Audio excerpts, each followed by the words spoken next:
అందరికీ నమస్కారం. ప్రస్తుతం కోవిడ్ విజృంభిస్తున్నటువంటి సమయంలో ప్రతి ఒక్కరూ కూడా అన్ని జాగ్రత్తలు పాటిస్తున్నారని ఆశిస్తున్నాను. మన డాక్టర్లు కానీ మెడికల్ సిబ్బంది కానీ ఏ రకంగా ఈ కోవిడ్ సమయాల్లో మన కోసం పోరాడుతున్నారో అదే రకంగా దేశ సరిహద్దుల్లో మనకున్నటువంటి వీర సైనికులు తన ప్రాణాలు పణంగా పెట్టుకొని మన ప్రాణాలు సురక్షితంగా ఉంచడానికి, దేశానికి రక్షణ కల్పించడానికి వాళ్ళు కూడా అంతే తెగింపుతో ఈరోజు పోరాడుతున్నారు.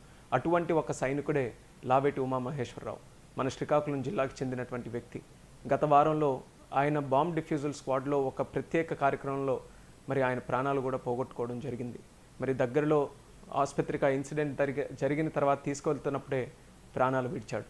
అటువంటి వీర సైనికుడికి ఈరోజు శ్రీకాకుళం సెల్యూట్ చేస్తుంది, గర్వపడుతుంది. శ్రీకాకుళం గడ్డ మీద పుట్టినందుకు మా శ్రీకాకుళం జిల్లా వాసులు అందరం కూడా మేము గర్వపడుతున్నాం. కానీ అదే సమయంలో కొన్ని సంఘటనలు మనం ఒకసారి పంచుకోవాలని అంటే, ప్రతిసారి ఇటువంటి సంఘటనలు జరిగినప్పుడు కొన్ని సందర్భాల్లో మీడియాలో హైలైట్ అవ్వట్లేదు, కొన్ని సందర్భాల్లో ప్రభుత్వాలు స్పందించట్లేదు. అదే పరిస్థితి ఈరోజు లావేటి ఉమామహేశ్వరరావు గారికి కూడా జరుగుతుంది. మరి గత వారం రోజులుగా చూస్తున్నప్పటికీ ఎక్కడ మీడియాలో అంతంత మాత్రాన్ని దీని గురించి రావడం, అలాగే ప్రభుత్వం నుంచి ఎటువంటి స్పందన కూడా లేకపోవడం చాలా బాధ కలిగింది. మరి నా వంతుగా ఒక బాధ్యత కలిగినటువంటి పౌరుడిగా లావేటి ఉమామహేశ్వరరావు లాంటి వ్యక్తి 20 సంవత్సరాలకి ఆర్మీలో జాయిన్ అయ్యాడు. సుమారు 17.5 సంవత్సరాలు ఆర్మీలో సుదీర్ఘమైనటువంటి కార్యక్రమాలు చేశారు. అలాగే మరొక 2.5 సంవత్సరాల్లో రిటైర్ అవ్వబోతున్నాడు. తన ఫ్యామిలీకి కూడా మరి ఆమె సతీమణి నిరోష గారితో కూడా నేను మాట్లాడాను, పరామర్శించాను. మరి ఆవిడ చెప్పినటువంటి విషయాలు మరింత బాధ కలిగేటటువంటి. 2 పిల్లలు ఉన్నారు. ఒకరు పెద్ద పాప, 2 ఆడపిల్లలు. పెద్ద పాప చూసుకుంటే 6th క్లాస్ చదువుతుంది. అలాగే చిన్న పాప 4 సంవత్సరాలు. కనీసం తండ్రి చనిపోయాడు అన్నటువంటి నిజాన్ని తెలుసుకునే వయసు కూడా కాదు. గత సంవత్సరం శ్రీకాకుళం పట్టణంలో హుడ్కో కాలనీలో ఒక ఇల్లు కూడా కట్టుకొని మరొక 2.5 సంవత్సరాల్లో ఆర్మీలో తన తాలూకా రిటైర్మెంట్ తీసుకున్న తర్వాత చక్కగా ఆనందంగా శ్రీకాకుళంలోనే గడపాలనే ఒక ఆశతోని ఇల్లు కూడా కట్టుకోవడం జరిగింది. ఆ ఇంటిలో కూడా ఈ సంవత్సరం పాటు కాలంలో ఎక్కువ రోజులు రేడ్ అనేది మరి ఆమె సతీమణి గారు కూడా చెప్పారు. మరి ఇటువంటి సంఘటనలు ఎప్పుడు సైనికుల తాలూకు కుటుంబాలకు మనం చూస్తాం.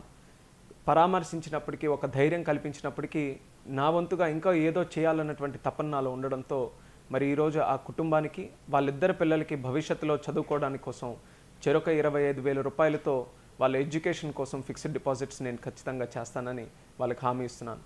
అలాగే మన సమాజం పట్ల మనకున్నటువంటి వేరే బాధ్యత, సైనికులు మరణించినప్పటికీ కూడా అటువంటి వీర మరణం పొందినటువంటి ఆ వ్యక్తుల్ని మనం గుర్తు పెట్టుకొని వాళ్ళని అమరులు చేయాల్సినటువంటి బాధ్యత మన మీద ఉంటుంది. అందుకనే మరి కలెక్టర్ గారితో మాట్లాడి లావేటి ఉమామహేశ్వరరావు గారి తాలూకా విగ్రహాన్ని ఏర్పాటు చేసే బాధ్యత కూడా నేను తీసుకుంటాను.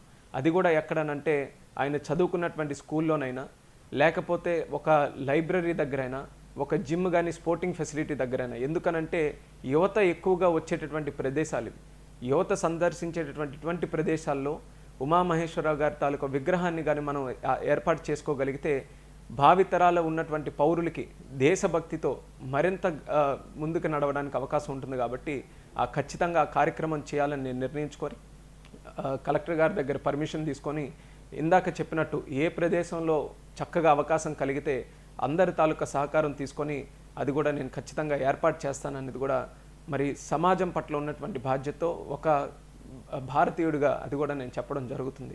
ఇటువంటి సంఘటనలు కొన్నిసార్లు మనం చూస్తాం. గతంలో కానీ బల్వాన్ ఇన్సిడెంటు, అలాగే పుల్వామా ఇన్సిడెంట్స్, పెద్ద పెద్ద ఇన్సిడెంట్స్ జరిగినప్పుడు అది దేశ స్థాయిలో ఒక సంచలనమైనటువంటి వార్తగా మారితే సోషల్ మీడియాలో అందరూ కూడా కమెంట్స్ చేస్తూ ఉంటారు. దానికి తోడుగా ప్రభుత్వాలు కూడా ఇమీడియట్గా స్పందించి ఆ కుటుంబాలను ఆదుకునే పరిస్థితి కూడా ఉంటుంది. కానీ ప్రస్తుతం మరి ఏ కారణమో నేను ఎవరిని బ్లేమ్ ఇది చేయలేదు. కానీ రాష్ట్ర ప్రభుత్వం మాత్రం ఇంకా స్పందించలేదు.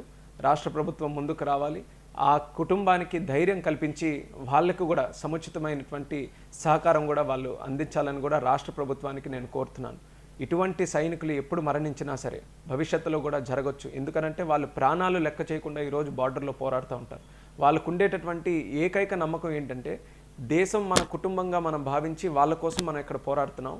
రేపు నాకేదైనా అయినా సరే దేశం అంతా కూడా నా కుటుంబాన్ని మరి జాగ్రత్తగా చూసుకుంటుందనే ధైర్యంతో వాళ్ళ బార్డర్లో పనిచేస్తుంటారు.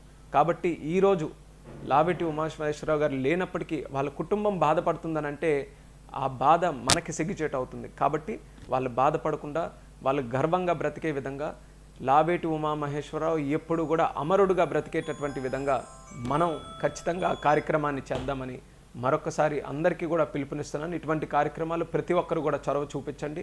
నా వంతుగా ఈ సహకారాన్ని నేను అందిస్తున్నాను. మీరు కూడా ఖచ్చితంగా వాళ్ళకి ఏదైనా చేయాలని అంటే ముందుకు రండి. వాళ్ళని అందరినీ కూడా ధైర్యం కల్పించడానికి కలిసికట్టుగా పనిచేద్దామని మరొకసారి తెలియజేసుకుంటూ ఆ అమరుడికి మరొకసారి నేను నివాళులు అర్పిస్తున్నాను. ఇందాక చెప్పినట్టు శ్రీకాకుళం అటువంటి బిడ్డని జన్మనిచ్చినందుకు గర్వపడుతుంది. ఈరోజు చెప్తున్నాను, లావేటి ఉమామహేశ్వరరావు అసలైన సిక్కోలు సింహం అనేది మరొకసారి నేను చెప్తూ సెలవు తీసుకుంటున్నాను. ధన్యవాదాలు.